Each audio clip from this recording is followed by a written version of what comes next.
I mean, most of the laws in the US are written where law enforcement and local, state, and federal cannot react to drones because the laws haven't been updated. That said, when they are, counter UAS is going to be huge. And as you know, counter UAS with high power microwave or laser is going to require DC Hmm. output, which means you need cells that have very high C discharge rates.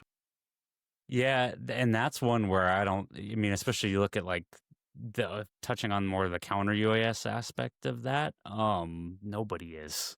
And so again, you've got a trade-off of you've got a ton of regulatory issues with it that you mean in 5 years of me being in that space, we haven't moved an inch on, and yes, there's been guidance and things like that that have come out, but the other piece that nobody realizes with that is there's a ton of regulatory issues with the FCC with that, as well. And because of that, I don't even know if there should be some type of committee discussion with all of those players to really drive this forward to make sure it's done correctly, because there's a lot more regulatory pieces than people realize with it, which can obviously provide its own challenges because you get enough red tape and then you just get in your own way, with it as well.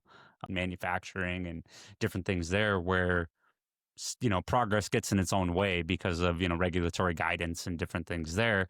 And I don't think, and I especially know that this space is no you know is not unfamiliar with that, if you will, just because of we still can't figure out how to get we can't even figure out how to get UAVs into the NAS still, right? And we're still having that argument, and it's been working on that for over a decade, kind of thing, and we're still kicking around the same rocks, there, and not getting any closer. So that's going to be the hard part. And then you add in the public perception of it, right? You talk about lasers and everything else. You know who's going to have a major freaking problem with that? The public, right?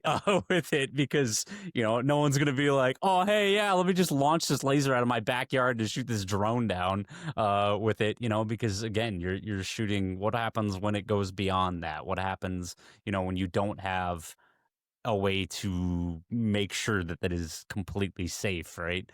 Because again, then you've got this dance of regulatory, you've got public perception, and then you've got all the way down to what you're talking about, which is just, do we have, the capacity for the technology to be able to operate in that manner?